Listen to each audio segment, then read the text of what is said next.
आज हम आपको दुनिया के 7 अजूबों में से एक ताजमहल के बारे में बताने जा रहे हैं, जो प्यार की निशानी भी कहा जाता है। ताजमहल अपनी बेमिसाल खूबसूरती और भव्यता की वजह से दुनिया के 7 अजूबों में से एक है। ताजमहल को मोहब्बत की मिसाल माना जाता है। यह मुगल शासक शाहजहां और उनकी सबसे चहेती बेगम मुमताज महल के अटूट प्रेम की याद दिलवाता है। आगरा में स्थित ताजमहल की सुंदरता को देखने दूर दूर से सैलानी आते हैं और इसके अद्भुत सौंदर्य को देखकर आश्चर्यचकित रह जाते हैं। ताजमहल भारत के प्रमुख पर्यटन स्थलों में से एक है, जिसकी वजह से भारत में टूरिज्म को भी काफी बढ़ावा मिला है। वहीं ताजमहल को इसके आकर्षण की वजह से विश्व धरोहर की लिस्ट में भी शामिल किया गया है। ताजमहल के निर्माण के पीछे बेहद रोचक कहानी है। आइए जानते हैं ताजमहल के इतिहास से लेकर इसकी वास्तुकला, आकर्षण और भव्य बनावट के बारे में। ताजमहल के बारे में पूरी जानकारी। मुगल बादशाह शाहजहां ने अपनी कुशल रणनीति के चलते 1628 ईस्वी से 1658 ईस्वी तक भारत पर शासन किया था।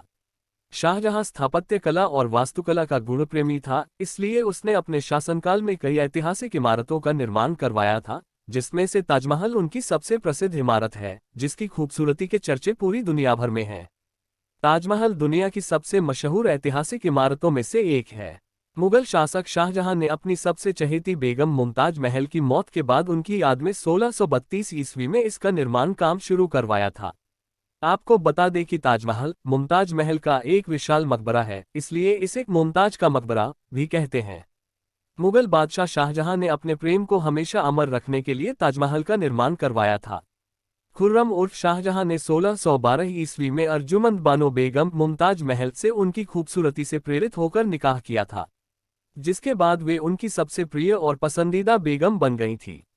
मुगल बादशाह शाहजहां अपनी बेगम मुमताज महल को इस कदर प्यार करता था कि वह एक पल भी उनसे दूर नहीं रह सकता था, यहाँ तक कि वह अपने राजनीतिक दौरे में भी उनको अपने साथ लेकर जाता था और मुमताज बेगम की सलाह से ही अपने राजकाज से जुड़े सभी फैसले लेता था और मुमताज की मुहर लगने के बाद ही शाही फरमान जारी करता था। वहीं 1631 ईस्वी में मुमताज महल जब अपनी 14वीं संतान को जन्म दे रही थी, तभी अत्यधिक प्रसव पीड़ा की वजह से उनकी मौत हो गई थी।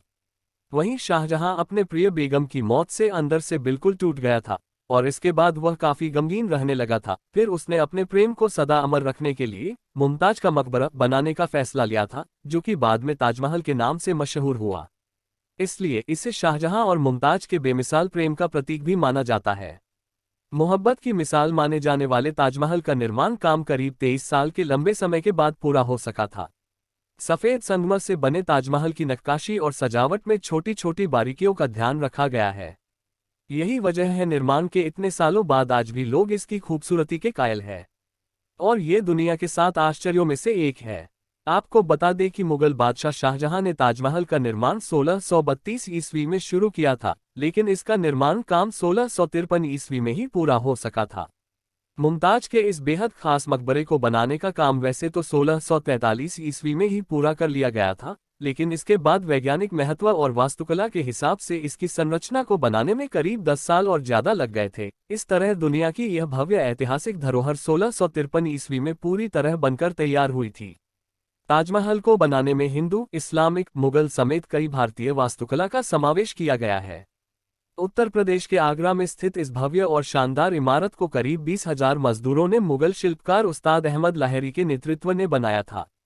हालांकि ताजमहल को बनाने वाले मजदूरों से संबंधित यह मिथ भी जुड़ा हुआ है कि ताजमहल का निर्माण काम पूरा होने के बाद मुगल शासक शाहजहां ने सभी कारीगरों के हाथ कटवा दिए थे, ताकि दुनिया में ताजमहल जैसी अन्य इमारत नहीं बन सके। वहीं ताजमहल के दुनिया के सबसे अलग और अद्भुत इमारत होने के पीछे एक ये भी बड़ा कारण बताया जाता है। भारत की शान माने जाने वाले ताजमहल को बनाने में मुगल सम्राट शाहजहां ने दिल खोलकर पैसा खर्च किया था, जबकि उसकी संतान औरंगजेब ने इसका काफी विरोध भी किया था। आपको बता दें कि मुमताज महल के इस भव्य मकबरे को बनाने में शाहजहां ने उस समय करीब 20 लाख रुपए की लागत खर्च की थी, जो कि आज के करीब 827 मिलियन डॉलर और 52.8 अरब रुपए है। भारतीय इस्लामिक वास्तुकला के इस अद्भुत ऐतिहासिक इमारत के बाहर बेहद सुंदर लाल पत्थरों से बना एक काफी ऊंचा दरवाजा है, जो कि बुलंद दरवाजा नाम से मशहूर है। ताजमहल के शीर्ष पर करीब 275 फुट ऊंची विशाल गुंबद बनी हुई है, जो कि इसके आकर्षण को और भी अधिक बढ़ाती है। इसके अलावा अन्य कई छोटी छोटी गुंबद भी बनी हुई है। ताजमहल की गुंबद के नीचे दो बेमिसाल प्यार करने वाले प्रेमी मुमताज और शाहजहां की कब्र भी बनी हुई हैं, लेकिन इन कब्रों को वास्तविक नहीं समझा जाता है। इनकी असली समाधि नीचे तहखाने में बनी हुई है, जहां आमतौर पर जाने की अनुमति नहीं है। अर्धगोलाकार आकार में बने ताजमहल की सुंदरता और भव्यता को देखकर हर कोई मंत्रमुग्ध हो जाता है और इसकी तरफ खींचा चला आता है। मुगल काल में बनी ताजमहल की इमारत इकलौती ऐसी इमारत है जिसका निर्माण सफेद संगमरमर के पत्थरों से किया गया है। इस भव्य स्मारक के निर्माण में करीब 23 साल का लंबा वक्त लगा था, जिसे न सिर्फ भारतीय मजदूर बल्कि तुर्की और फारस के मजदूरों ने भी बनाया था। आगरा में स्थित ताजमहल एक ऐसी लकड़ी के आधार पर बनाया गया है जिसे मजबूत बनाए रखने के लिए नमी की जरूरत होती है और इस नमी को यमुना नदी बनाकर रखती है। दुनिया के 7 आश्चर्यों में से एक ताजमहल जाने वाले मुख्य मार्ग के बीच जो फव्वारे लगाए गए हैं वे किसी पाइप से नहीं जुड़े हैं, बल्कि हर फव्वारे के नीचे एक तांबे का टैंक है। ये सभी टैंक एक ही समय पर भरते हैं और प्रेशर पड़ने पर इसमें पानी भी छोड़ते हैं। मुगल सम्राट शाहजहां ताजमहल की तरह ही एक काला ताजमहल बनवाना चाहता था, लेकिन इससे पहले शाहजहां को उसके निर्दयी बेटे औरंगजेब ने बंधक बना लिया था, जिससे उसकी यह ख्वाहिश पूरी नहीं हो सकी। ताजमहल को बनाने के लिए करीब 8 अलग अलग देशों से सामान लाया गया था और इसकी निर्माण सामग्री ढोने के लिए करीब 1500 हाथियों का सहारा लिया गया था। औरंगाबाद में इस भव्य और ऐतिहासिक स्मारक ताजमहल का डुप्लीकेट यानी कि प्रतिकृति बनी हुई है, जो कि मिनी ताज के नाम से मशहूर है। वास्तविक में यह बीवी का मकबरा है। ये था ताजमहल से जुड़ी जानकारी और उसका इतिहास।